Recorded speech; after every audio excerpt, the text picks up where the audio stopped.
La puerta se abrió y el rostro de mi hija, Valeria, apareció enmarcado por el lujo frío y minimalista de su casa en Lomas de Chapultepec. Su sonrisa era una línea delgada y tensa, un esfuerzo visible por parecer contenta, como si estuviera posando para una fotografía que no deseaba. Detrás de ella, flotando en el vestíbulo de mármol, su esposo Ricardo asintió con la cabeza, un gesto tan breve y mecánico que apenas lo registré.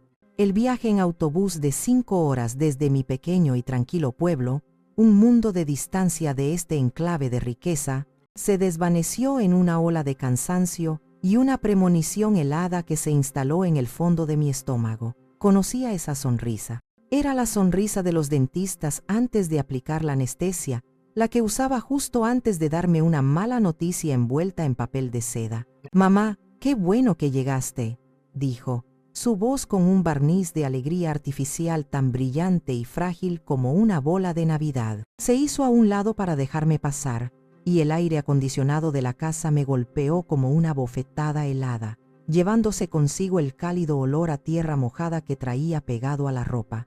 «¿Cómo estuvo el viaje?» «Largo, mija. Un poco cansado, pero ya estoy aquí», respondí, tratando de inyectar un poco de calor genuino en el ambiente gélido. Sostenía con torpeza la bolsa de lona donde traía los regalos para su aniversario, un mantel de lino que había pasado semanas bordando a mano con sus flores favoritas, las gardenias, y una caja de los dulces de tamarindo que a ella le encantaban de niña, esos que solo vendían en la plaza de mi pueblo. Un pedazo de su infancia, un pedazo de mí. Valeria ni siquiera miró la bolsa.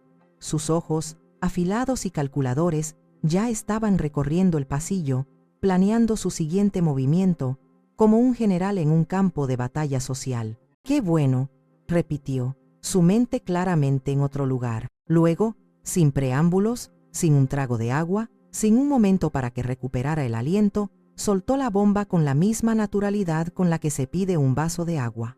«Sube tus cosas al ático, por favor. Mis suegros usarán tu cuarto». La palabra ático se quedó suspendida en el aire, pesada y polvorienta. No la habitación de huéspedes que siempre usaba en mis visitas, con su baño privado de azulejos italianos y su colchón de espuma viscoelástica que se amoldaba a mi cuerpo dolorido. El ático, el lugar donde desterraban los muebles viejos, la ropa que ya no estaba de moda, los fantasmas del pasado, el purgatorio de los objetos que habían perdido su utilidad. No discutí. A mis 65 años, había aprendido que discutir con Valeria era como intentar detener el viento con las manos. Era inútil y solo me dejaría agotada y con el corazón en un puño.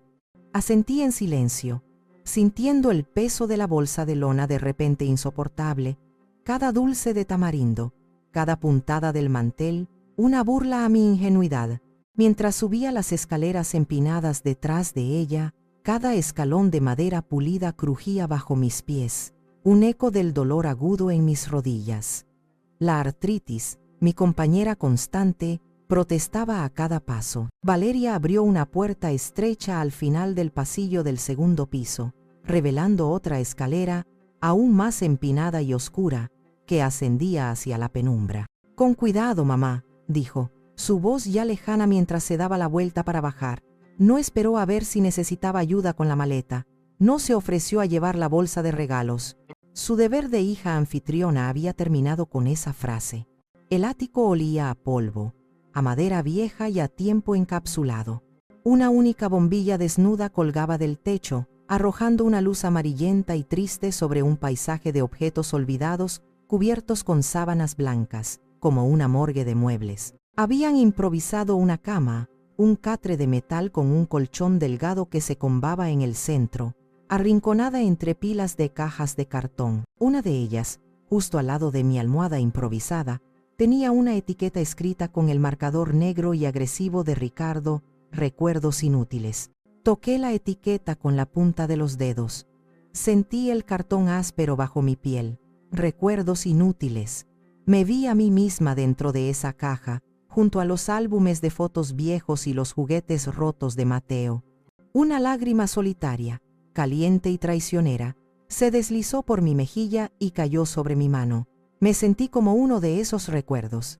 Algo que alguna vez tuvo valor, pero que ahora solo ocupaba espacio. Estorbaba. Dejé la bolsa de regalos en el suelo, junto a una lámpara rota. El mantel y los dulces parecían absurdos en ese entorno. Sin ganas de desempacar, me senté en el borde del catre, que se hundió bajo mi peso con un gemido metálico de protesta. De mi bolso, el que siempre llevaba pegado a mi cuerpo como un ancla a mi identidad, saqué mi cartera, y de un compartimento secreto en el forro, extraje un pequeño marco de plata, ya desgastado por el roce de mis dedos a lo largo de los años. Era una foto de mi difunto esposo, Esteban, tomada en nuestra boda. Sus ojos brillaban de amor y esperanza, un hombre que creía que el futuro era un lienzo en blanco lleno de promesas. Apreté el marco contra mi pecho, el metal frío contra mi piel cálida, y le susurré al silencio polvoriento: «Ay, Esteban, si vieras en lo que se ha convertido nuestra niña». ¿En qué la convertí? Allí, en la soledad asfixiante del ático, abrí mi bolso de nuevo. Busqué en el mismo forro secreto, mis dedos temblando ligeramente, y saqué un sobre oficial, doblado y un poco arrugado por el viaje. Lo alicé sobre mis rodillas con un cuidado reverencial. Las palabras Comisión Nacional de Lotería estaban impresas en letras doradas que parecían burlarse de la penumbra del lugar. Dentro, descansaba la confirmación de que mi vida, tal como la conocía, había terminado. O quizás apenas estaba a punto de comenzar. Lo abrí y miré el facsímil del cheque. $5 millones. $5. 0, 0, 0. 0 tras 0. Una cadena de posibilidades infinitas. Recordé el momento, hacía apenas una semana, con una claridad cinematográfica. Había sido un martes. Una clienta, una mujer joven con más dinero que modales, se había quejado amargamente porque el ajuste de su vestido de diseñador no era perfecto. Por lo que pago, esperaba magia, no un simple remiendo de costurera, me había dicho. Su voz llena de un desprecio casual que se me había clavado en el corazón como una astilla. Salí de mi pequeño local sintiéndome vieja, invisible e irrelevante. Al pasar por una pequeña tienda de abarrotes, vi el letrero de la lotería, brillante y vulgar. Y en un impulso que no entendí, una pequeña rebelión silenciosa contra una vida de frugalidad y servicio, entré y compré un boleto con los últimos pesos que me quedaban para la semana. Ahora, sentada en ese catre miserable, el papel se sentía como una brasa en mis manos. Había planeado darles la sorpresa en la cena de su aniversario. Había ensayado el discurso en mi mente. Imaginé sus rostros iluminados, la incredulidad dando paso a la alegría pura, el alivio inundando sus ojos. Pagar sus deudas, asegurar la educación universitaria de mi nieto Mateo en el extranjero, comprarles finalmente esa casa del lago de la que tanto hablaban y que parecía ser el símbolo máximo de su felicidad. Pero ahora, esa fantasía se sentía ingenua, casi estúpida, el sueño de una tonta. Un monólogo interno, amargo y claro como el cristal, comenzó a tomar forma en mi mente. ¿Para qué? ¿Para que me sigan viendo como un cajero automático sin alma, una solución conveniente a sus problemas financieros? ¿Para que Ricardo pueda comprarse otro coche de lujo y Valeria pueda presumir de otro viaje a Europa ante sus amigas? ¿Para financiar una vida de apariencias en la que yo no tengo cabida, excepto como una nota a pie de página vergonzosa? No. Con una resolución que me sorprendió a mí misma, una resolución forjada en el fuego de la humillación, guardé el sobre en su escondite. Este dinero no era para ellos, era mi dignidad, mi billete de salida de una vida de ser dada por sentada. Mi misión para la semana había cambiado drásticamente. Ya no era una visita familiar, era una evaluación final. Unos pasos en la escalera me sacaron de mis pensamientos. Era mi nieto Mateo, de 15 años, un chico alto y desgarbado, con los ojos curiosos de su abuelo y la torpeza propia de su edad. «Abuela, ¿qué haces aquí arriba?» «Huele raro», dijo, arrugando la nariz. Su pregunta era genuina, un faro de inocencia en un mar de cálculo. «¿No te ibas a quedar en el cuarto de siempre?» «Tu mamá dice que necesito descansar, mi amor, y este lugar es muy tranquilo», respondí. forzando una sonrisa que se sentía como una máscara de yeso. Pero la habitación de huéspedes está vacía. La vi al pasar, replicó él, su lógica adolescente incapaz de procesar la incongruencia. Antes de que pudiera inventar otra excusa, la voz de Valeria subió desde el piso de abajo, afilada como un cuchillo y cargada de una urgencia que me heló la sangre.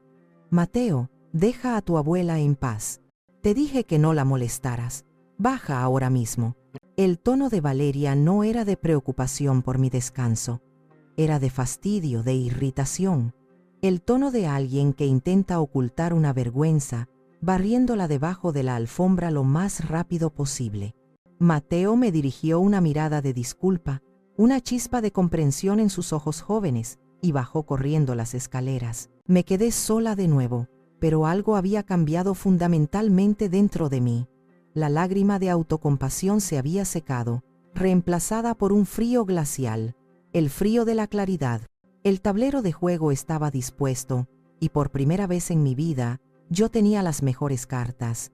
Mientras el polvo del ático se asentaba a mi alrededor, mi mente viajó hacia atrás, no a los recuerdos inútiles encerrados en las cajas de cartón, sino a los que estaban grabados a fuego en mi corazón, en las yemas de mis dedos. Viajé a mi pequeño taller de costura, un santuario donde el olor a tiza y tela se mezclaba con el zumbido constante de mi vieja máquina de coser Singer, la misma que había heredado de mi madre. Viajé al día en que Valeria, entonces una joven de 22 años a punto de casarse, entró llorando, con una revista de novias arrugada en la mano.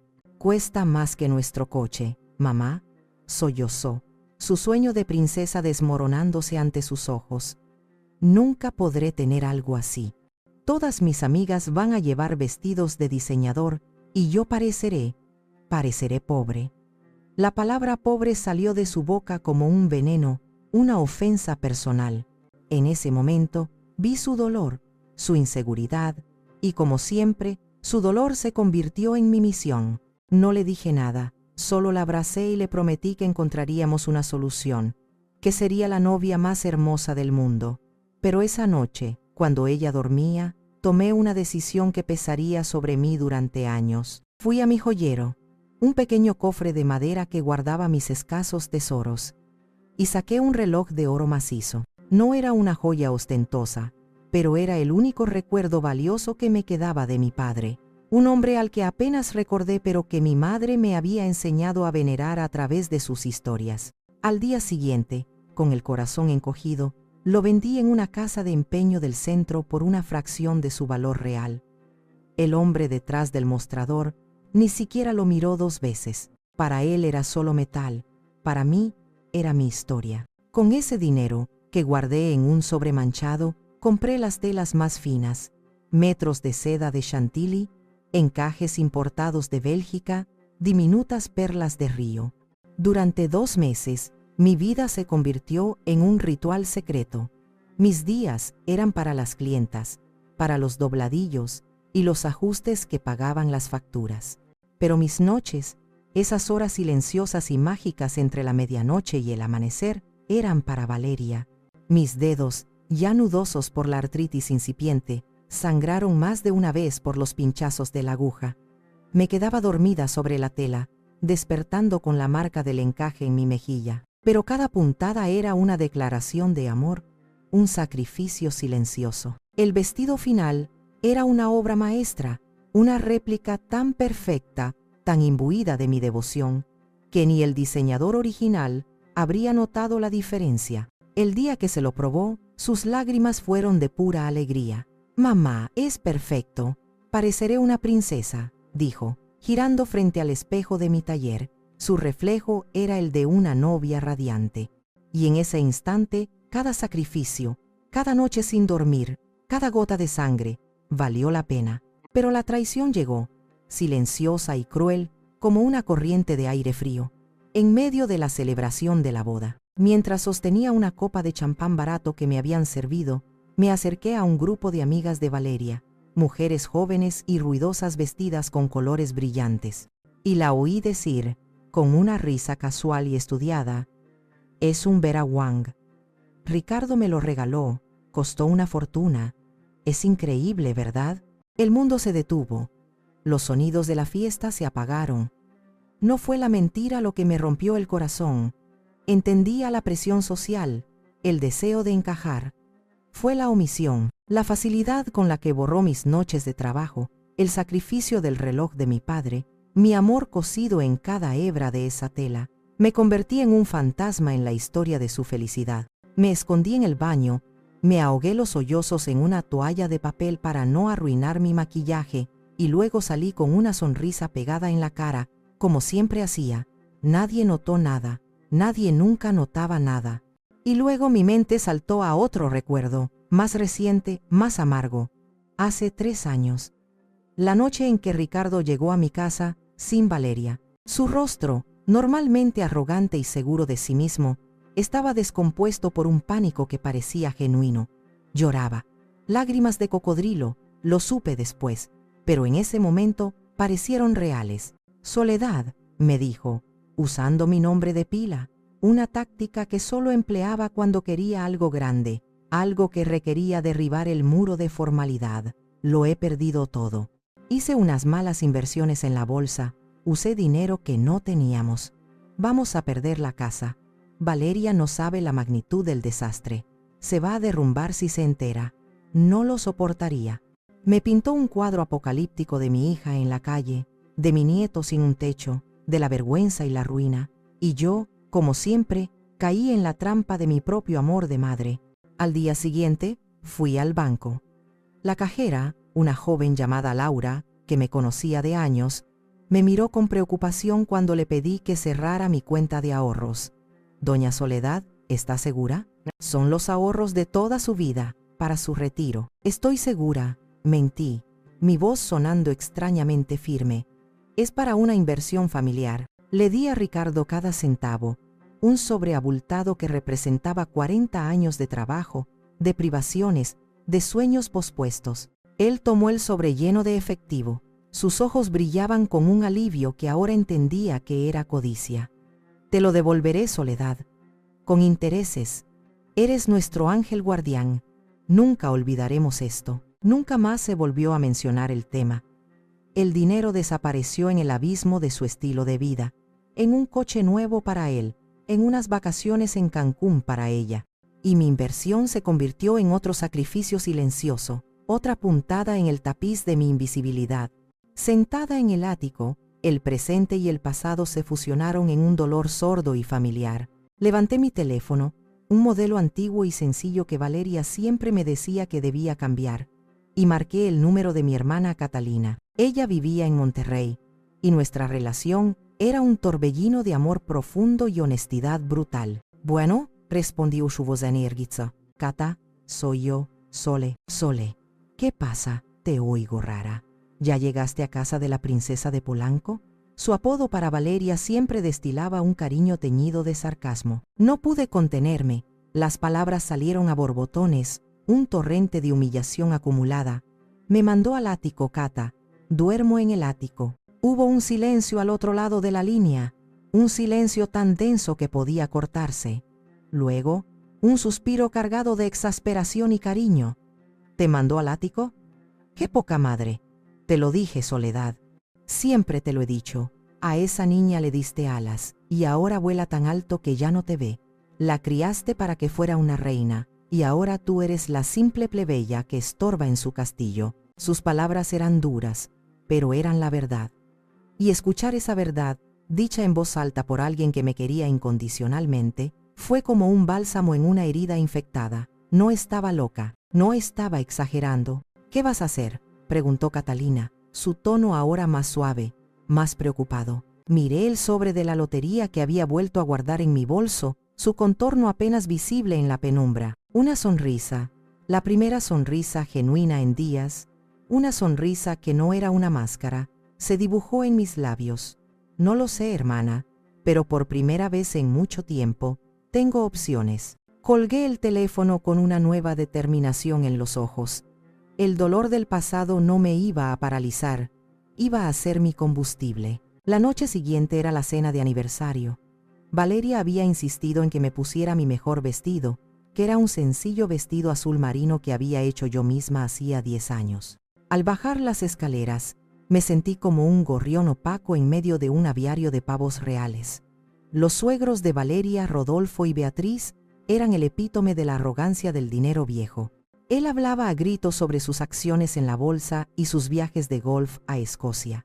Y ella no hacía más que criticar sutilmente la decoración de la casa que, irónicamente, yo había ayudado a pagar mientras exhibía un collar de perlas que probablemente valía más que mi casa. Yo era un mueble más en su escenografía, una presencia silenciosa que confirmaba la generosidad de su nuera al cuidar de su humilde madre.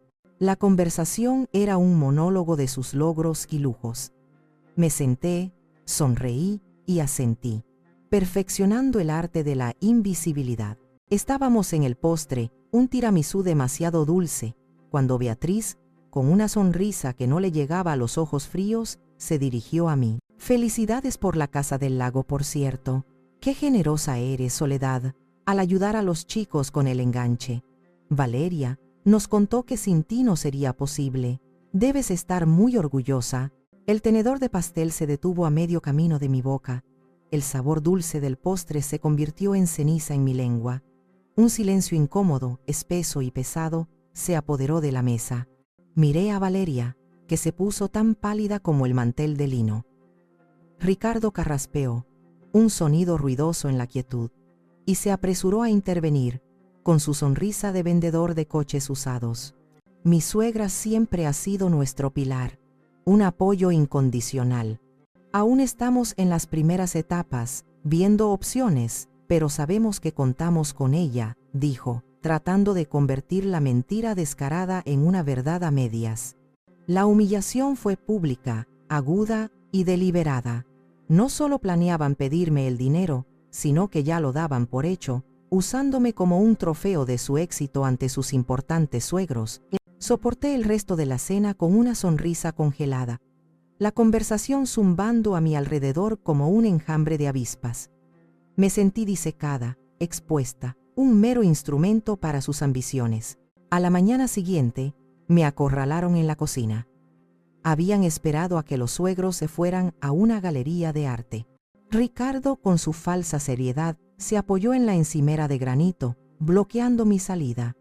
Valeria se retorcía las manos, una actuación de damisela en apuros que ya no me conmovía. Soledad, comenzó Ricardo, omitiendo el suegra para sonar más profesional, necesitamos los $100,000 para hoy. Hay otra oferta por la casa, y podríamos perderla si no hacemos el depósito antes de las 5. Mamá, por favor, es nuestro futuro, es el futuro de Mateo, suplicó Valeria, usando a mi nieto como un escudo humano, su táctica más cruel y efectiva. Piensa en él, en la estabilidad que esto le daría. Los miré a ambos, a sus rostros ansiosos y codiciosos, y con una calma que los sorprendió, una calma que ni yo sabía que poseía, respondí, mi voz apenas un susurro pero firme como el acero. Necesito pensar, es el dinero de toda mi vida. La frustración en sus rostros fue evidente, una mueca fea que reemplazó las máscaras de preocupación. No esperaban resistencia, esperaban gratitud por la oportunidad de seguir sacrificándome por sus sueños. Salí al jardín trasero, un oasis de césped perfectamente cortado y flores exóticas que un jardinero cuidaba 2 veces por semana. Necesitaba aire. Sentía que las paredes de esa casa lujosa me asfixiaban. Fue entonces cuando la vi. Mi vecina de al lado, doña Elvira, estaba podando sus rosales. Era una viuda de unos 70 años, siempre impecablemente vestida con blusas de seda y pantalones de lino, con una mirada inteligente y directa que no se perdía nada. Habíamos intercambiado saludos cordiales por encima de la cerca, pero nunca habíamos hablado de verdad. «Buenos días, Soledad», dijo, su voz sorprendentemente firme y clara. «¿Disfrutando del aire fresco?» «Algo así, Elvira». Tratando de aclarar la mente, respondí, mi voz todavía temblorosa. Ella dejó las tijeras de podar sobre una bancada de piedra y se acercó a la cerca baja que nos separaba. Me miró fijamente y sentí que sus ojos veían más allá de mi sonrisa forzada. No finjas conmigo, Soledad. Las paredes son delgadas y las ventanas grandes. Lo que te están haciendo no tiene nombre. Me quedé helada, mi corazón dando un vuelco. Escuché la conversación de anoche en la cena. Continuó, bajando la voz a un susurro conspirador. Y he visto cómo te tratan desde que llegaste. Te metieron en el ático como si fueras un trasto viejo, mientras los otros pavos reales se pavonean en tu cuarto. Querida, tu valor no está en tu cartera. Está aquí, dijo, tocándose el corazón con un dedo enguantado. No dejes que te convenzan de lo contrario. Sus palabras, de una extraña, de una completa desconocida, fueron la validación que necesitaba desesperadamente. No estaba loca. Mi dolor era real y justificado. Le di las gracias con la voz entrecortada, y ella simplemente asintió, una reina en su jardín, y volvió a sus rosas. Regresé a la casa, ya no como una víctima temblorosa, sino como una mujer con un plan. Al día siguiente, mientras Valeria y Ricardo estaban en sus importantes trabajos y los suegros habían salido de compras a buscar antigüedades, llevé a cabo la primera parte de mi plan. No podía usar el teléfono de la casa. Ricardo era un paranoico de la tecnología y seguro que revisaba las llamadas entrantes y salientes. Caminé varias cuadras bajo el sol de la mañana, sintiéndome como una espía en mi propia vida, hasta que encontré un teléfono público, una reliquia de otra época, al igual que yo. Las monedas se sentían frías y pesadas en mi mano sudorosa. Marqué el número de un asesor financiero de alto nivel que había encontrado en Internet, uno cuya página web prometía discreción y resultados. Me presenté como una viuda con una herencia inesperada. Su voz era profesional y un poco condescendiente, llena de una paciencia forzada. Pero en el momento en que mencioné la cifra de $5 millones, su tono cambió instantáneamente. La condescendencia se evaporó, reemplazada por un respeto untuoso y casi palpable. Concertamos una cita para la próxima semana en sus oficinas. Antes de colgar, le hice una pregunta casual, como si no tuviera importancia. Mi familia política es muy activa socialmente aquí en la ciudad. Soy de fuera y no conozco mucho. ¿Cuál diría usted que es el evento más importante del año? Él no dudó ni un segundo. La gala benéfica del Hospital Ángeles, sin duda, este viernes, es donde todo el que es alguien en esta ciudad va a ver y ser visto. Un desfile de poder y dinero. Pero las entradas están agotadísimas desde hace meses, señora Vargas. Es prácticamente imposible conseguir una a estas alturas. Ya veo, dije, mi mente trabajando a toda velocidad. Gracias por su tiempo. Colgué el teléfono. Una idea audaz, casi temeraria, comenzó a formarse en mi mente. No necesitaba una entrada. Necesitaba hacer una entrada. Tomé un taxi. A la avenida Presidente Mazarik, en Polanco, por favor, le dije al conductor. La dirección más exclusiva de la Ciudad de México, un lugar que solo había visto en las revistas que Valeria dejaba olvidadas. Entré en una boutique de lujo, un lugar silencioso y minimalista donde la ropa colgaba en los percheros como obras de arte. Una copa de agua aquí probablemente costaba más que mi almuerzo de toda la semana. Las vendedoras jóvenes y esbeltas me miraron de arriba a abajo, sus sonrisas profesionales apenas ocultando su desdén. Pero yo no era una simple pueblerina intimidada. Era una costurera experta, y el lenguaje de la tela y el corte era universal. En lugar de mirar los precios, evalué las prendas con ojo crítico, toqué las telas, sentí el peso de la seda, examiné las costuras invisibles, la caída de los pliegues. Descarté los vestidos ostentosos y llenos de lentejuelas que seguramente Valeria habría elegido. Mis ojos se posaron en un vestido de seda color esmeralda. Era simple, de manga larga, con un cuello barco y un corte impecable que insinuaba la figura sin revelarla. Era pura elegancia, un susurro en una habitación llena de gritos. «Quiero probarme ese», dije, mi voz sonando más segura de lo que me sentía. Cuando salí del probador, hasta las vendedoras se quedaron en silencio por un momento. El vestido parecía haber sido hecho para mí. El color esmeralda hacía resaltar el plateado de mi cabello y le daba un brillo inesperado a mis ojos. «Lo llevo», anuncié. «Pagué en efectivo, con un fajo de billetes que saqué de un sobre dentro de mi bolso, disfrutando de la mirada de asombro en sus rostros. Cuando regresé a casa, Valeria estaba en la sala, hablando por teléfono, seguramente quejándose de algún problema del primer mundo. Me vio entrar con la elegante bolsa de la boutique y se quedó con la boca abierta, interrumpiendo su conversación. «Mamá, ¿de dónde sacaste eso?», tartamudeó, después de colgar abruptamente. Sonreí, una sonrisa genuina y un poco misteriosa, una sonrisa que no había usado en años. Tenía unos ahorros guardados para un día especial, mija, y supe que este viernes es la gala benéfica del hospital. That's a year. ¿Qué? Pero si no tienes invitación, y es de etiqueta rigurosa, exclamó, horrorizada ante la idea de que yo pudiera avergonzarla. Los detalles a veces se arreglan solos, respondí, y subí las escaleras, no hacia el ático, sino hacia el cuarto de huéspedes donde, después de una tensa conversación con Ricardo, Valeria finalmente me había trasladado esa misma mañana. Dejé la bolsa sobre la cama como una promesa. La metamorfosis había comenzado. La noche de la gala, una tensión palpable flotaba en la casa. Valeria y Ricardo se vestían con un cuidado casi desesperado, como si se prepararan para una batalla de la que dependía su estatus social. Yo, por mi parte, me tomé mi tiempo. Me di un largo baño con sales de lavanda que encontré en el lujoso baño de huéspedes. Me arreglé el cabello en un moño bajo y elegante, dejando que algunos mechones plateados enmarcaran mi rostro. Me maquillé con los pocos pero buenos productos que siempre usaba, un poco de base, un toque de rubor y un labial de un tono rojo discreto. Finalmente me puse el vestido esmeralda. La seda se sentía como agua fresca sobre mi piel. Al mirarme en el espejo de cuerpo entero no vi a Soledad, la costurera viuda, la madre abnegada. Vi a una mujer con secretos, con dolor, pero también con una fuerza que ni ella misma sabía que poseía. Llegué a la gala sola, en un taxi que pedí discretamente.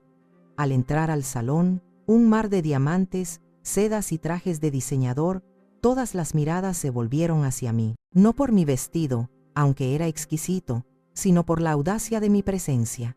Una mujer mayor, sola, desconocida, caminando con una calma serena. Fue entonces cuando lo vi, apoyado en la barra, conversando con un grupo de hombres de cabello cano y trajes impecables. Estaba Arturo Sandoval, un arquitecto distinguido, viudo, y el mejor amigo de mi difunto esposo, Esteban. Hacía años que no lo veía, desde el funeral. Nuestros ojos se encontraron a través del salón, y su rostro se iluminó con un reconocimiento genuino y una evidente admiración. Se disculpó con su grupo y caminó directamente hacia mí, abriéndose paso entre la multitud. «Soledad», dijo, su voz cálida como el coñac, «no puedo creerlo, el tiempo no ha pasado por ti. Te ves radiante». Desde un rincón, vi a Valeria y Ricardo observando la escena. Sus rostros eran una mezcla de confusión, celos y pánico. Veían a su madre, la que dormía en el ático, la que vestía con ropa hecha por ella misma, ser el centro de atención de uno de los hombres más respetados de su círculo social, el círculo que ellos tanto anhelaban penetrar. El clímax de la noche fue la subasta benéfica. El objetivo era recaudar fondos para una nueva ala pediátrica en el hospital. El subastador, un hombre carismático y enérgico, luchaba por alcanzar la meta final. La puja por el patrocinio principal del ala, que incluiría una placa con el nombre del donante, se había estancado en $200,000. Ricardo se inclinó y le susurró a Valeria, lo suficientemente alto para que yo, que estaba sentada en la mesa de al lado con Arturo, pudiera oírlo. «Mira a tu mamá, qué ridícula. Se coló en un evento donde no podría ni pagar los canapés. Seguramente Arturo la invitó por lástima. Esa fue la gota que colmó el vaso, la última humillación». El subastador suplicaba, «¿Nadie más? ¿200,000 a la una? ¿200,000 a las dos?» En ese momento, en medio del silencio expectante, me puse de pie. Mi movimiento fue lento, deliberado. Todos los ojos en mi mesa se volvieron hacia mí. Mi voz, clara y firme, una voz que no había usado en décadas, resonó en todo el salón. $250 $1000. Un silencio sepulcral cayó sobre la multitud. Todos los rostros se giraron hacia mí, una masa de sorpresa y confusión. El subastador, desconcertado, se ajustó las gafas. «Disculpe, señora, mi nombre es Soledad Vargas», dije, mi voz sin un atisbo de temblor, proyectándose con la fuerza de años de silencio. «Y mi oferta es de $250,000. Ricardo se atragantó con su whisky. Valeria se quedó pálida, como si hubiera visto un fantasma. Un murmullo recorrió el salón, pero fue rápidamente reemplazado por un estruendoso aplauso.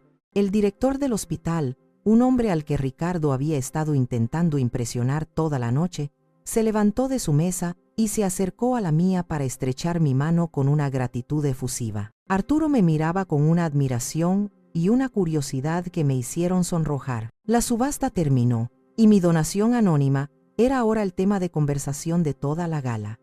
Antes de que pudiera escapar, Valeria y Ricardo me interceptaron cerca de la salida, en un pasillo menos concurrido. «¿De dónde sacaste ese dinero?», siseó Valeria, su rostro una máscara de incredulidad y furia. «¿Qué estás haciendo, mamá?